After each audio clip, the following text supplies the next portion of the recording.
दरअसल आज जो है बाहुबली मुख्तार अंसारी के एक बहुत सुबह से एम्बुलेंस की चर्चा चल रही थी। उसमें डॉक्टर अलका राय का भी नाम आया था। बताया जा रहा था कि डॉक्टर अलका राय ने ही अपने हॉस्पिटल के नाम से वो एम्बुलेंस निकलवाई और मुख्तार अंसारी को दी। ये जानने के लिए हम पहुँचे हैं डॉक्टर अलका राय के वहाँ और जानेंगे कि आखिर इसमें सच्चाई कितनी है, क्या वाकई में इन्होंने वो उपलब्ध कराई थी। मैम, आपका टुडे न्यूज़ में स्वागत है। मैम, ये जानना चाहते हैं कि आखिर क्या वजह थी कि बाहुबली मुख्तार अंसारी को आपने एम्बुलेंस उपलब्ध कराई? देखिए, मैंने कोई एम्बुलेंस उपलब्ध नहीं कराई। मेरा नाता मुख्तार अंसारी से मैं पहली बार मिली थी 2009 में, क्योंकि जिस मकान में मैं किराए पे रहती थी वो उस भीटी में, भीटी मऊ में मैं किराए पे एक मकान पे रहती थी और उस मकान को इनके ही मुख्तार अंसारी के किसी करीबी ने ख़रीद लिया था। और जैसे ही उन्होंने मकान ख़रीदा उसके बाद रोज़ कोई न कोई हमें डराने धमकाने पहुंच जाता था कि हम मकान खाली करें। उस टाइम हमने कोर्ट में केस डाला, लेकिन कोर्ट से बहुत टाइम लगता है तो कोई सुनवाई नहीं थी। तो उसके बाद हमने पता करने की कोशिश की कि भाई हमें क्यों परेशान किया जा रहा है और उमेश सिंह हैं कौन। तो पता चला कि वो मुख्तार अंसारी के बेहद करीबी हैं और उन्हीं के नाम पे हमें डराया धमकाया जा रहा था। तो हमने सोचा कि चलिए हम उन्हीं से बात कर लेते हैं। तो हम उनसे मिलने गए। वो हमारे विधायक थे और उनको हमने अपनी पूरी बात बताई। हमने कहा कि भाई अभी आप हमें बेघर कर देंगे तो हमारे लिए बहुत मुश्किल का काम है, क्योंकि हमारी बिटिया अभी पढ़ने गई है अमेरिका और हम अगर बेघर हो जाएंगे तो उसकी हम फ़ीस नहीं दे पाएंगे, उसको पढ़ा नहीं पाएंगे। तो उन्होंने हमारी सारी बातें सुनी और उन्होंने कहा ठीक है डॉक्टर साहब, आप 5 साल कितने दिन रहना चाहती हैं? मैंने कहा जब तक मेरा मकान बन नहीं जाता है तब तक मैं रहना चाहूँगी। जो भी किराया चाहेंगे उमेश सिंह हम उनको दे देंगे। तो उसके बाद से मैं 5 साल रही हूँ उस मकान में। और अभी उसी घटना के 2-4 साल बाद उन्होंने किसी को भेजा कुछ डॉक्यूमेंट्स के साथ कि वो हाँ मुख्तार अंसारी मतलब कोई उनके नुमाइंदे आए, क्योंकि वो तो जेल में थे। तो कोई आया डॉक्यूमेंट्स के साथ। किस सन में मैम? ये याद नहीं है। अच्छा जी। लेकिन अभी मुझे पता चला है कि वो एम्बुलेंस शायद 2013 की है। अभी मैं वहीं उसी मकान में थी जी।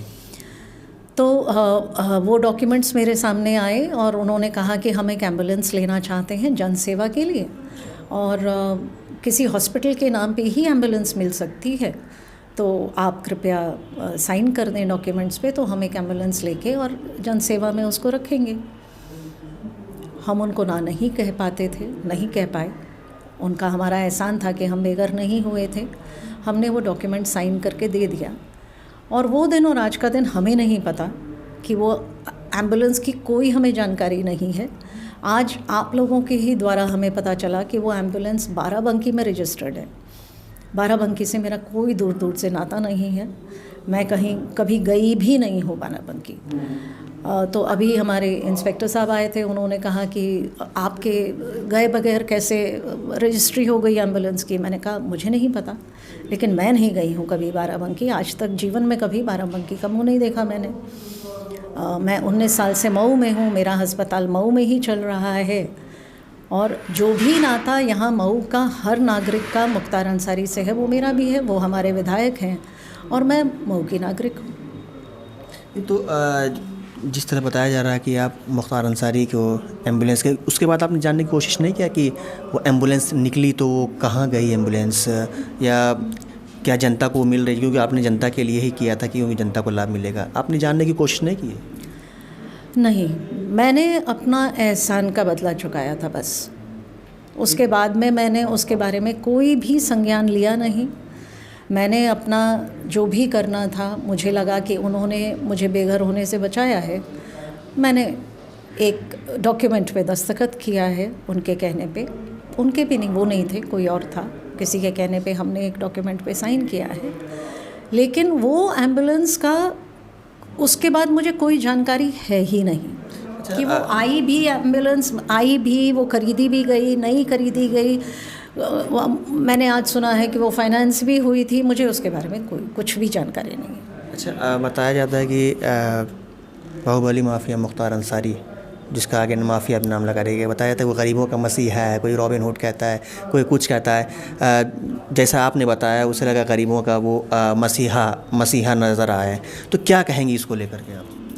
देखिए, वो जिनकी भी मदद करेंगे उनका एहसान माना ही जाएगा। जैसे कहीं ना कहीं मैं भी मानती ही हूँ कि भाई मुझे बेघर होने नहीं दिया उन्होंने, उसके एवज में उन्होंने जो मांगा मुझे देना ही था। तो मैंने उतना भर का गलती किया है कि मैंने कुछ डॉक्यूमेंट्स पे सिग्नेचर किए। अच्छा, आप मानती हैं कि ये आपकी गलती है?